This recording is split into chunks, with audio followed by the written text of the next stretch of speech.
Hey everybody, Nancy here from American Pet Professionals. Happy Tuesday and welcome to our next episode of Digging into the Pet Industry.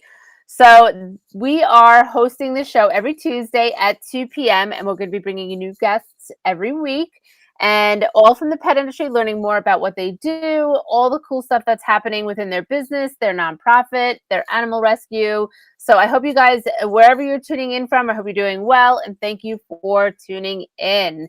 So today I am super excited to bring on our next guest, and that is Beth Miller. Hey, Beth from Wagtown. Hi there. Hello, Nancy. Thanks for having me on. Thanks for coming on. How are you? Fantastic, but cold. I'm ready for spring to actually arrive.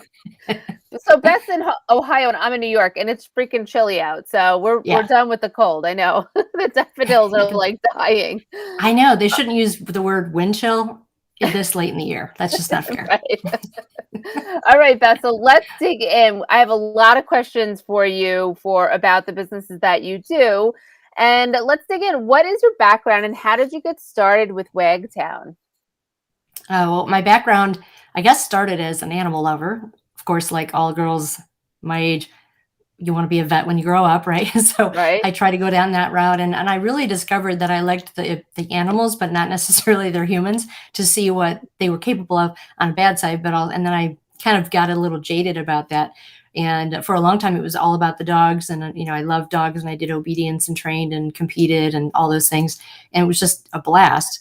But then, watching your journey of having a dog over and over. And then alongside that was my career. So I was in ad agency land and absolutely loved it. So my background is very heavy in strategic planning and research and creativity and graphics and, all of those things from A to Z.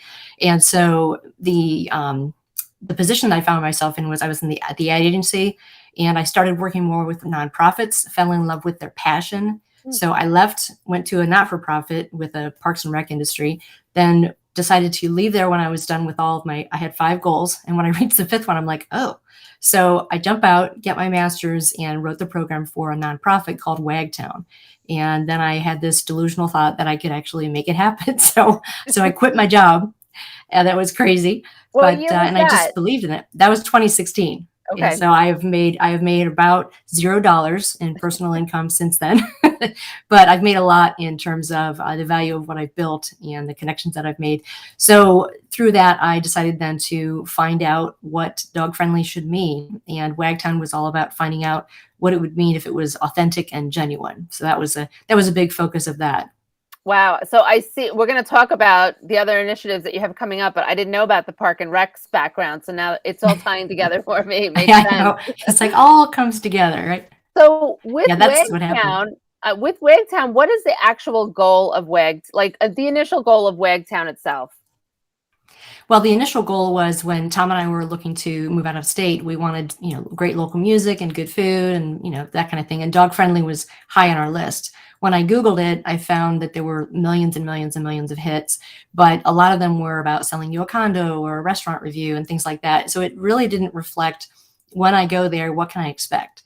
And so I left Ohio for 2.5 years, just back and forths, and traveled all over the United States and did more than 600 interviews. But I didn't just talk to dog people. I talked to economic development and travel and tourism and law enforcement and first responders and the education system, public art, because all of those things are affected when there's even a dog in a town. Once you plop that poodle in, there's that ripple effect. And so what I had noticed was that when it was more planned and prioritized, it had a little smoother route. People were kind of stumbling around in the dark and a lot of these things like, let's try this, let's try that. And the tricky part about becoming more dog friendly is that you're working in an environment that is not dog friendly. You know what I mean? So the expectations of the users change. So I wanted this to be a nonprofit platform that would provide resources and services and products to people that would empower them to make that leap from we wish we were dog friendly to we really are dog friendly, so that when you would move from Carmel to Dayton, Ohio, you would know what to expect. Now, do you have 600 interviews is unbelievable, and going around the country is incredible. So you really did your due diligence in figuring that out. Did you put that together in a study, or is it just part of your business mission statement? I mean, how do you take all of those stats and statistics and move forward from that. Yeah. Well, I'm a big fan of whiteboard. I'm a very visual person, and I do a lot of mind mapping. And so actually, I was showing this to someone earlier. This is one of the first things that I did for Wagtown. Okay, So what is right in that? the middle there, this says I see. dog. Oh, there's stickies. And Yeah, so yeah, this is what I was just talking about. I'm like, what would be the effect of that? So I investigated all of those different components. And the way that my brain works is I just saturate it with data and experiences. And then I just get this popcorn brain where it's like, oh, that's a correlation to this. And if we just address kids with more safety information at a younger age, so I build curriculum to do that. So if we could get people to understand where can I go that's dog friendly and where can I go and experience the city. So we installed Wagtown dog trails to give people tours around the city. So it's a matter of taking a look at how can we make the community safer through dog friendliness. What about healthier? Obviously that comes into play. They're also better off economically because of the entrepreneurialism and all of the business factors that go into dog friendly. Dollars follow dogs, as you know. Yep. It's safer and it's more responsible pet ownership in general, and then great support for humane organizations. So that's sort of where we want people to go, is to go from where they are to a place where when you dream, like, if my dog could pick where to live, what does that look like? What does that look like from a euthanasia perspective all the way up to birthday parties? Right. And that, I think people don't realize how many levels there are to dog friendliness and how many levels they're not actually dog friendly and they call themselves dog friendly, right? Oh, very there's true. breed specific problems, and I'm very aware of that, owning multiple breeds that were on that list in my lifetime. Who are all super friendly and therapy dogs and all that. So for anybody's watching, to, the weight limit, saying, oh, we're a dog friendly apartment complex, but no, you're actually not. Is there a weight limit on humans? Like, it's so stupid to me, the weight limits, right? The different sizes. So with all of that pet friendliness, I just got back from Global Pet Expo, and that's actually where we met a couple of years ago, right? I think it was like 2017. Yes, 18, yes. maybe? Yeah. Yeah, And 17. we all know how big this industry is and that the world is a good thing. It's becoming more dog friendly. But why is being pet friendly so important to you personally? Well, I've seen, like, when I was in Parks and Rec and when I worked with different clients that were more into making a difference than making a dollar, I did notice that there were some changes that happened in the community beyond what their products and services were. So there was, like, for instance, Parks and Rec oftentimes are not invited to be at the table, right, for big discussions about economic development and the quality and value of, your community that you're building. And that's what happens also with, the pet industry and some things that people just assume it's about cute, fluffy dogs, and that's about it. Not realizing that there are literally hundreds of billions of dollars out there flying around every year, and it's getting bigger and bigger.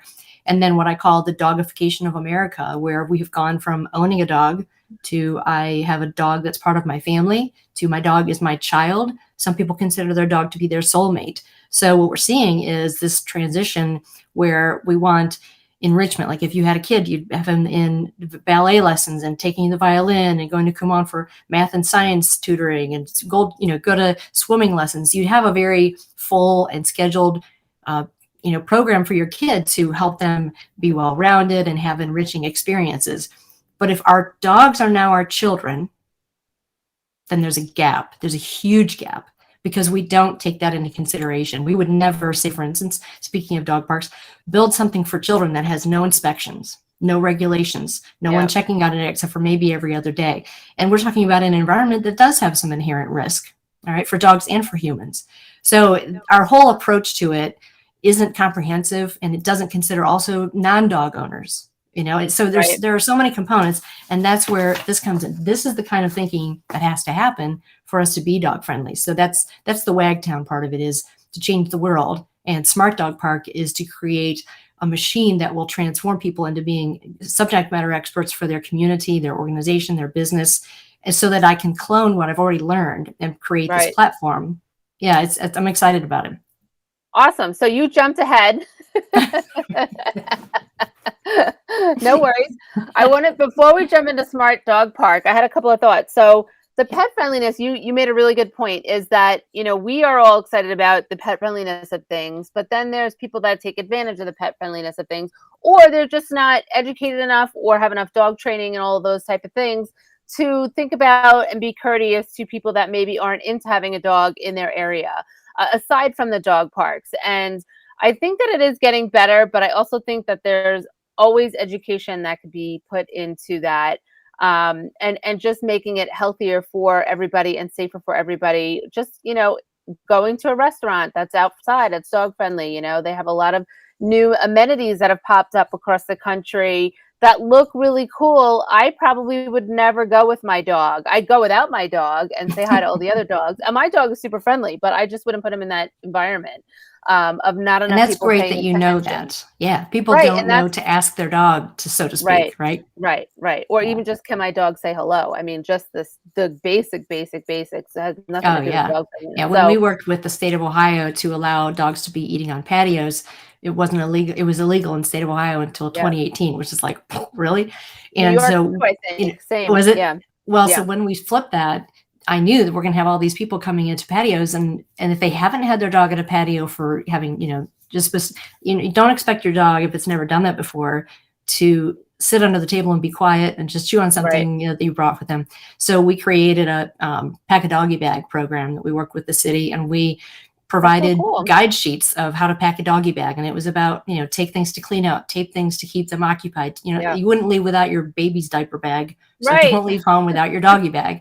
Yeah. And, getting that information out. And we had an event to pass that information out. And so you want to get ahead of it, right? So if you're looking for, like, you're going to say, oh, we're going to install this, or we're going to have this new policy or change a law. What are you doing to get ahead of it? My background is communication. So when I was teaching that, it was like, you need to have a communications plan that takes you way out to anticipate needs and questions and things like that. So it's kind of trying to have that mindset about things with dog friendliness, so that we don't have the abuse of the privileges that we get and then Yeah. lose them because we're Right. abusing them. I love that you did those events, and I think those should be resurrected and held all across the country. And now that we're getting more and more dog friendliness, here's the guide. You could download the PDF. It's from Wagtown. Like, Yep. have those passed out. I think that's really fantastic. Before we jump into Smart Dog Park, I have one more question. You're also a published author, which is amazing. I know, it sounds weird still. Really? So It really does. tell me a little bit more about the book, and then we'll jump into the Smart Dog Park initiative. Okay.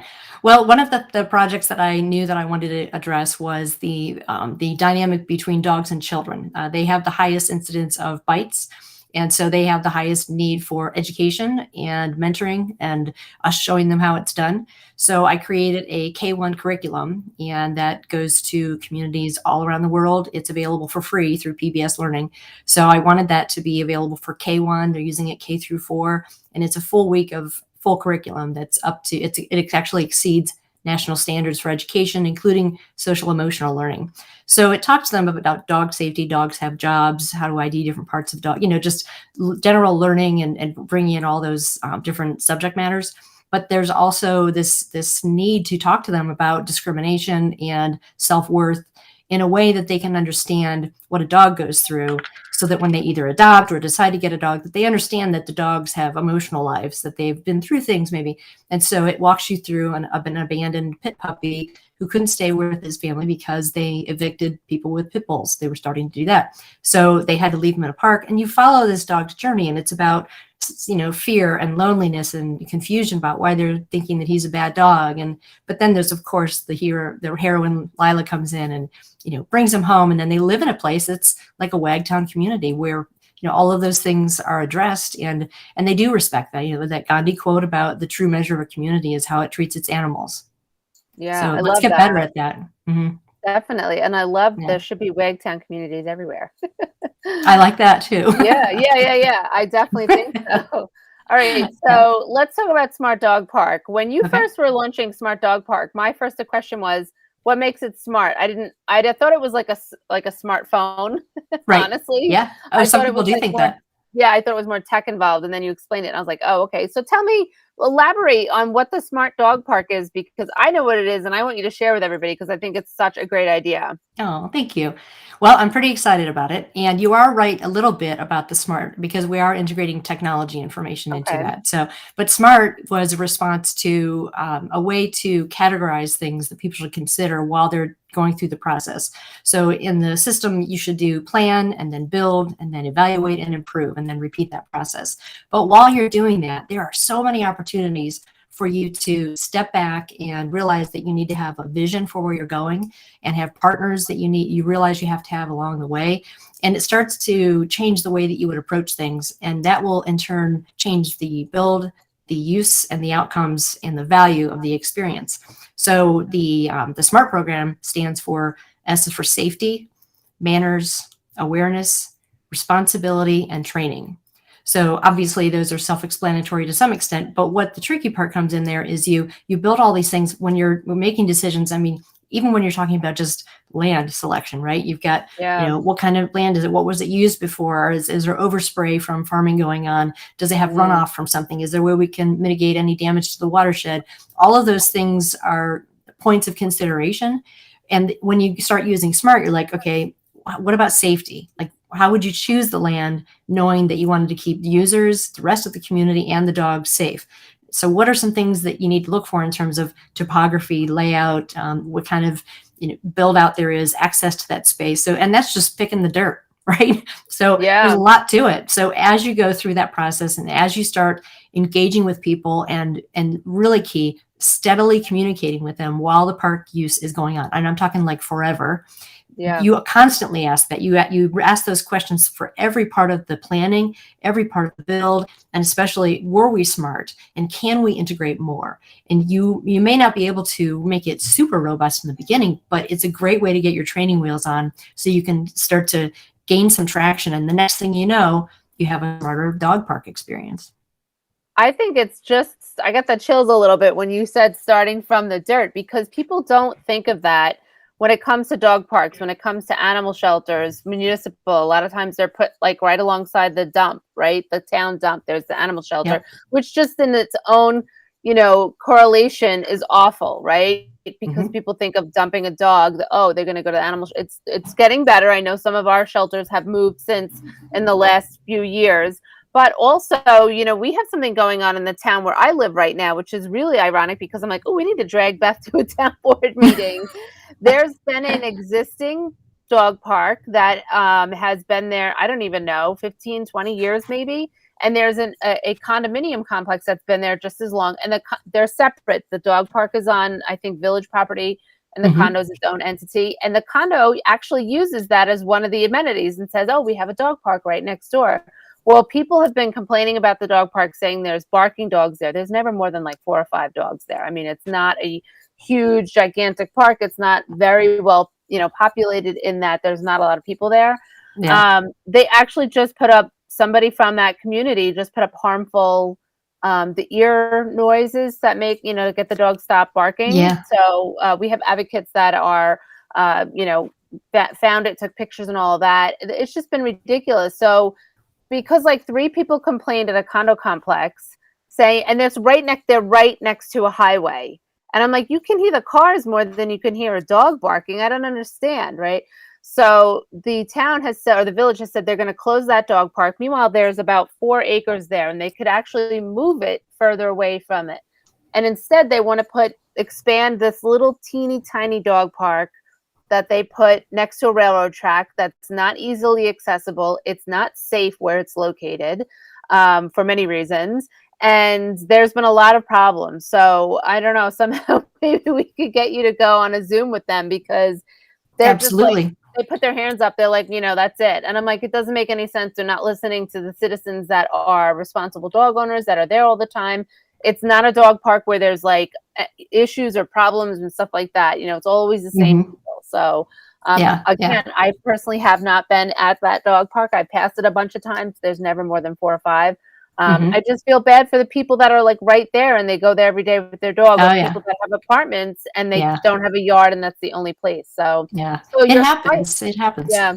So your smart dog park is first of all, I don't know how you have time for everything that you do, because I when you don't. start telling me all the stuff you're doing, I'm like, she's got all these amazing ideas. So it's really incredible. So tell me, what is it? What are you doing next with the Smart Dog Park? Now that you've gotten your all of those wheels together, what are you doing next with it? Well, it's been pretty exciting.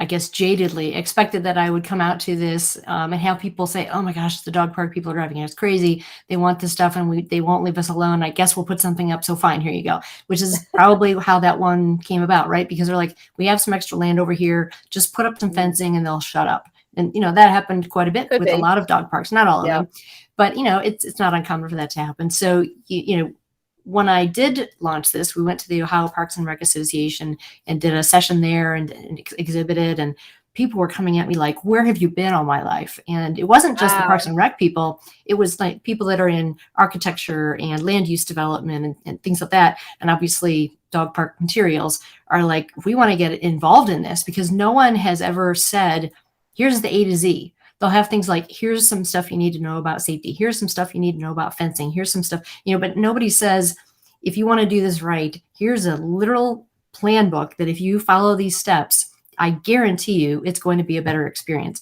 And I'm not just talking about for the users, but people don't understand how hard it is to maintain a dog play area, whether it's fenced or not. Dogs tear it up. It's just like if you had a bunch of kids playing repeatedly at the same times of day, you're going to have some wear and tear. So it is hard to maintain one of those things, harder than people think. And it's also, the expectations are so different for people, right? And then, when you think about how we even prepare people to be in that situation, are we training the owners? Are we giving them information? Are we providing communication about what's happening, what the expectations are going to be?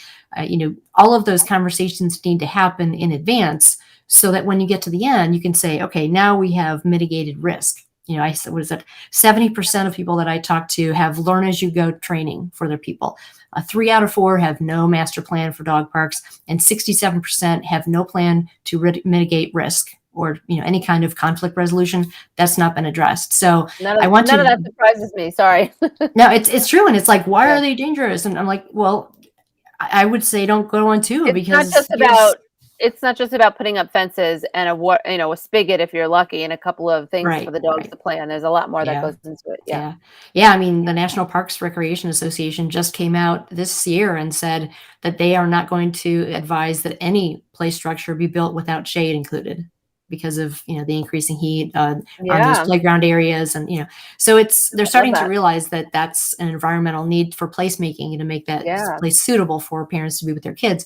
And so I think we'll start to see that trickle in. I mean, a friend of mine creates gourmet meals for dogs with people grade food, and you can Uber Eats it to your home, so your dog can have gourmet meals every single night. So if we have that, I'm pretty sure that the dog park scene is changing. So it was the bar and restaurant industry, associations that service the pet industry want us to come in and they're offering a certain number of seats for their members, or would you give a webinar to our membership, and things like that. So I'm excited that people are interested, and then the number of people that are interested on the sponsorship side or getting their product in front of people. What is the actual, what are you doing with your Smart Dog Park? I know you have a certification program coming up. How does that work? Yeah, so when you sign up, there's a certification program that's 30 days, and it's self-paced, and it's a hybrid of one-on-one, like AMAs, one with me, and then they have short 10-minute videos that are their lessons, so to speak, and interviews they can watch. But we're also going to have subject matter experts come in and talk about, it's not a sales pitch, but it's like, here's something that you need to consider for the dog park. If you do, these are things that I know, and maybe it is a salesperson. That's why they know everything about that, right? As a part of being a good business person. So having those people at your fingertips. So that'll be 30 days of interaction with those people. And at the end of that, you have your certification. In addition to that, there's a membership where people can join. And that's where we want to put people together to solve issues related to dog parks, but also talk about new opportunities for grant funding, new opportunities for individual funding, what kind of new technology is coming out. I see a lot of technology coming into the dog park scene over the next few years. So we've partnered with someone who specifically specializes in that. So, and then, getting the veterinary opinion in there has been very important and lacking for ever. Yeah. So I can't announce it yet, but we're working on this collaboration that will change that forever everywhere. I'm very excited about that. So I think the program is phenomenal, Beth. I'm really thank blown you. away by everything that you're doing. I see Kathy said she's already signed up for the certification, which She is is. awesome. She So is. Yeah. did And you it's actually great. launch? Did it launch or is it about to launch? It's launched. Yeah. If you go to Yay. smartdogpark.com, I do have some seats open from people that, they knew. And I'm like, well, wait until I actually launch it. So I'm not, So upsetting anybody. So how many times a year is the program? Do you have a launch? Is it like you do a certain amount of people each time? I am keeping it tight for this first session. I'm only doing 10 people. I've had a Okay. few more than that ask me if they can get in. So I'm going to take a look at the dynamics, because it's interesting that I have people from similar backgrounds or interest areas that are going to be taking the class. So I think it'll be fascinating to see people in the bar and restaurant industry talking with people in community creation, talking to the people who, you know what I mean? So it's going to be, I think it'll be kind of fun to do that. So that first group is a lot cheaper because I want it to be a dialogue with those students, Yeah. because they're literally in the weeds, right? Literally. And so I want to know, what are your pain points? So I did a ton of research surveys of people in that area, and it kind of showed me where their pain points were. But I want this always to be this flexible and nimble course that reflects the changes that we're seeing, new products coming in, and gives people an opportunity to say, check out what I did, right? Yeah. This, and share that, and celebrate that, and connect those people with that. So it's like, okay, we want to do this. And, oh, I heard you're certified. Will you take me along with you on this process? What did you learn?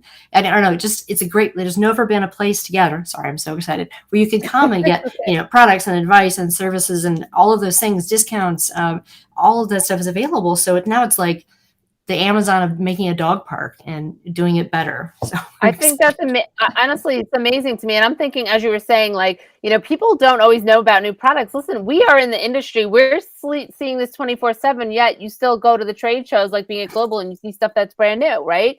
Yeah. So you're getting people from Parks and Recs that their minds are probably going to be like if they're not dog owners and paying attention to what's going on. So who is your target audience for Smart Dog Park? Like, who are the people that you really think should be taking this? Mm-hmm. Well, that was the interesting thing, and that's what's shown up in terms of who's registered. So we have people that are in that they're building a brand new concept of what a community could be, and that's Kathy. We're working with her on a new program, and she's building a community for people that need certain infrastructure and services, and she's building it around the concept of dog friendliness and smart dog park. So that's a totally different take on putting a bunch of fence up and tell people your dog park's there, right? So that's integrating it into the living space. So in that instance, it's well, if you're looking for economic development or master plans for re-engineering your entire community's, outlook in the next 10 years, that's the kind of information that needs to get to those people. But also, if you want a dog park, and many cases I hear from people that expertise after funding and land, that's the number one thing that's lacking. So here it is. So, and I can help you pick the land, and I can help you get some funding. So, a lot of it is just taking people along the step and realizing what's available. And you're right, it has been like this, and I didn't think about that, and what a simple solution, and I didn't know that existed. So I think just putting these people together, the synergy and the serendipitous, like, oh my gosh, moments will be starting to happen. And I think that'll encourage people to just get that ball rolling. So, as far as people wanting to know about it, I want pet people to know about it. I want businesses that are in the pet industry to know about it, because if there's something that they have, a product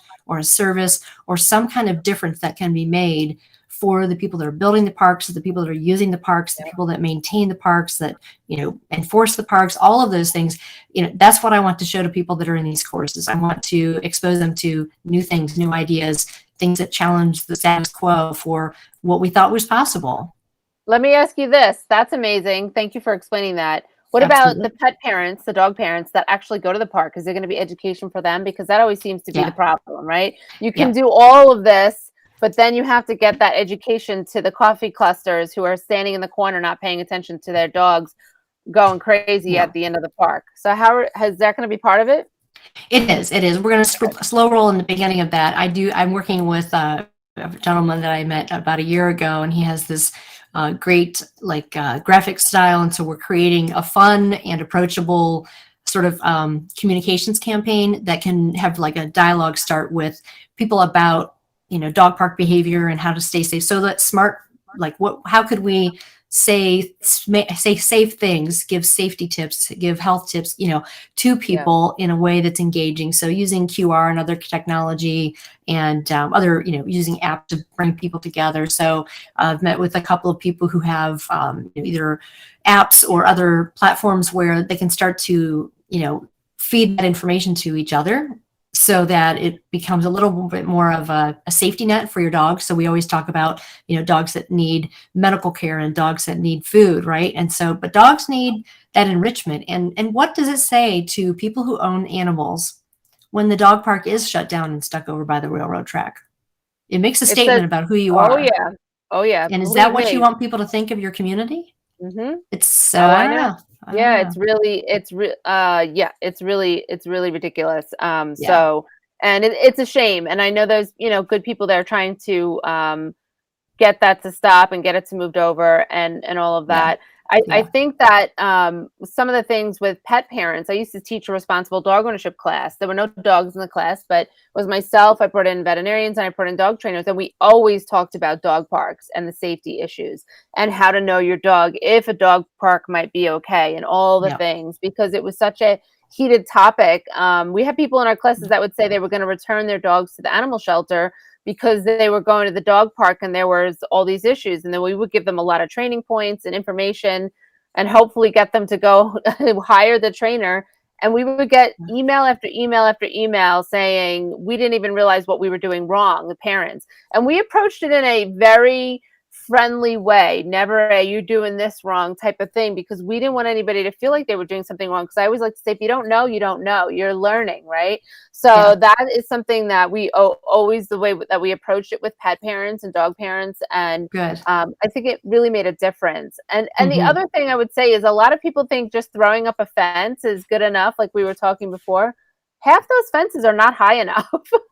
I know. Sometimes if I'm at a county park and there's a dog, I call them dog runs, and there's a dog run there, and I'm walking by and I see a dog that maybe shouldn't be in the dog run, and I'm like, that dog can pop over that fence in 2 seconds flat. I'm like, that should be a 6 to 8 foot high fence, in my opinion. So hopefully people, that will be addressed. People don't realize how agile they are, and they can just leap over that. Actually, I was 5 working foot, with the community. 4 foot, 5 foot. No, they put up a 7 foot fence, which I didn't even spec. I'm like, don't go under 5 or I'll go crazy. But it was going to be 6. They ended up being a little higher. It's, just this totally different concept. But they're like, what if we put seating along the entire dog park along the fencing? And I'm like, a ladder, ladder for dogs to get over the fence, right? And they're like, right. So that's just the thing. See, so they weren't like, this is, and that's not a stupid idea. That's a great idea. But how would you do it in a way that the dogs wouldn't be able to use it in that way? Put a higher fence in the background. There are ways to, have it not be right up against the fence or something, but what a great idea to have that kind of view shed. So people are coming up with great ideas. And I think there's that, we're starting to have that moment in dog park history where people are saying, I saw something really cool online and I want it in my community. And so it's a tough road, but I think this will definitely help people get things to a better place. I want there to be better conversations at dog parks. I don't want Smart Dog Park to be a bellwether of the fact that people do argue at dog parks. But I think that there's, just like every other, like the dog world, like you've got agility and you've got obedience and you've got conformation and, breeders at home, hobby breeders, everybody's like, and they're all at some time mad at each other, right? Because we see things differently. But, for the most part, let's just assume that everyone is doing the best that they can with their dog, and that maybe they do need some assistance, but let's be gracious with that and humble and say, oh my gosh, that used to happen to me all the time. And so here's this, I'm glad I could help. I'm so-and-so, instead of giving them the side eye and then talking about them later, and putting it on Facebook, it's just, that's not the way to create a community. For all those people out there, totally is. It Yeah, it's is. very The mature, and dogs are more mature. I know. I think just offering that kindness is the easiest thing to do. It's Yeah, just yeah, I've seen people where they're struggling with their dog, and like I'll just offer a kind tip and say, "Hey, I hope you don't mind me," and then they're like, "Oh my God, thank you so much." And it might have been like the smallest thing, yeah. like just to adjust the collar or something, and they're like, "Oh, I was getting dragged all over the place. Now I'm not," something like that. So if you just Yeah. offer kindness, I think it's awesome. All right, Mhm. so I have one more question for you. And Okay. it's about a very recent love of your life, and I'm not talking about your husband. I So know I know where you this is going. I know, I'll try not to make you cry, but, I so know. you recently fostered a dog, and his name is Sesto. Tell me about Sesto and what the foster program was, and then we'll wrap this up. Okay. Well, we lost our Great Pyrenees Rocky last January, and he was 14, and we were just devastated. But we had been volunteering at a group called Four Paws for Abilities, and they raise service dog puppies. So we went to the puppy house, which is not a bad volunteer opportunity to like take that from me. You basically go in and play with the puppies and get them, Yeah. desensitized, and kind of fell in love with the project. And then we decided when we lost Rocky that we would foster one of the service dog puppies. So we had Sesto, who was from the 2020 Cars litter. They have a theme for all of those. So a Sesto is a $2.2 million Lamborghini. So I had never heard of it. And I got his name wrong like for a month. I'm like, Crisco, Sexco, Pipo, it's like, yeah, it wasn't working. So he ended up staying a little over a year with us. And now he just went to Ohio State University to have some collegiate training. So he's been going to Wow. school and classes with them. So he is, I've met a lot of dogs because of training and being in this industry and things. And I have never, ever seen a dog like him. Yeah. They do a lot of genetics work there to make sure that they're perfectly Yeah. built for this. But it was something else. Aw. He did something one day where I literally ran into the house and told him, like, my whole life, I've always wanted to have a dog do this. And he's not even, and he did it. And I can't believe it. It's just all these moments. And then, so he'll be silly, but then he turns around the next minute and he's soulful and like Yeah. an old wise, So yeah, you can tell I'm kind of in love with him. So we're hoping that Yeah. he passes, because right now they're thinking either mobility or working with kids with autism. So Wow. I've always thought that would be a perfect fit for him. He's solid. He's part Newfie Golden. And Yeah. He's so beautiful. he's just great. So we get to have him next weekend for the weekend. Oh, We're that's very nice. excited. I know, but I don't know So how that people can do that, man. It's hard. Yeah. We're just heartbroken already. Yeah, I knew somebody when I was younger. I had a teacher when I was in elementary school, and she did for the guide dogs, and she did it Oh, every year, and for oh, years really? and years and years. It was really amazing. That's I wonderful. met one person once who they did a lot of fostering for guide dog or canine companions, and I was like, "How do you give them up?" I'm like, "Oh, it'd be so heartbreaking. I know it's for a good cause." And Yeah. they said, I said, has every dog been heartbreaking? They said, one dog we loved to death, but we were happy to give it back. I was like, "Oh no." He's like, "He was just a terror as a puppy, but he did great and he passed and he is an amazing guide dog." Like he just had those stages. So Yeah. it was pretty funny. They had their own dogs, but I was like, "Oh wow, that's amazing." Well, I thank you for doing that with Sesto, because that's really incredible and Thank generous you. and amazing. I give you Oh, so much kudos. So Beth, this has been wonderful learning about everything that you're doing with this was Smart great Dog fun. Park. I know more about it now that I'm like literally gonna email you after we hang up this call, because I want you to do something with the Okay. dog park. I think See, this so. is the Yeah, thing, right? There's another one. It happens at least once a day. I'm Somebody sure. either I'm talking to, or yeah, it's been great. It's been great. Hopefully this is a sign that this is going to be something that makes our communities better. So, and Awesome. So Beth, it'll be great.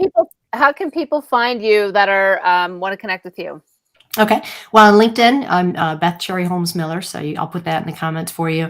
More information about the nonprofit is at wagtown.org. That's a nonprofit, so it's ORG. And then Smart Dog Park is at smartdogpark.com. So we also have wagtown.org on Facebook that you can follow along there. So, it's a split of those two things. And if anybody needs help with their community, is interested in the course and wants more information directly from me, I certainly am happy to set up a conversation, whether it be a call or a Zoom, and they can reach me at beth@wagtown.org. So thanks for the Awesome. opportunity to share that. Awesome. Yeah. And we will put those in the comments as well. Thank you so much for being here, Beth, for everything that you're doing to make our world more dog friendly, and also for all the dog parks that will be better and better as we grow. You Yeah. keep wagging, Beth. You keep wagging. I took your tagline. Everybody keep wagging. And just for a quick show note, everybody, our next show will be next week, April 5th at I'm sorry, April. Oh my God, I don't even know the dates of my next show. Hold on. Next Tuesday? Is it Next weekly? Tuesday. I'm just We'll go making with sure I that. say the right date. Next Tuesday at 2 p.m. Eastern Standard Time. I was right, April 5th. I had the wrong day written down on my notes here. I don't know why. So, and that's going to be with our new members for American Pet Professionals, Merchant Advocates. So I hope you guys tune in. But thanks. Have a great day, Beth. Keep doing everything you're doing. And I hope to see you in person soon. Absolutely. Thanks, Nancy. I really appreciate it. All right. Take care, everybody. Bye.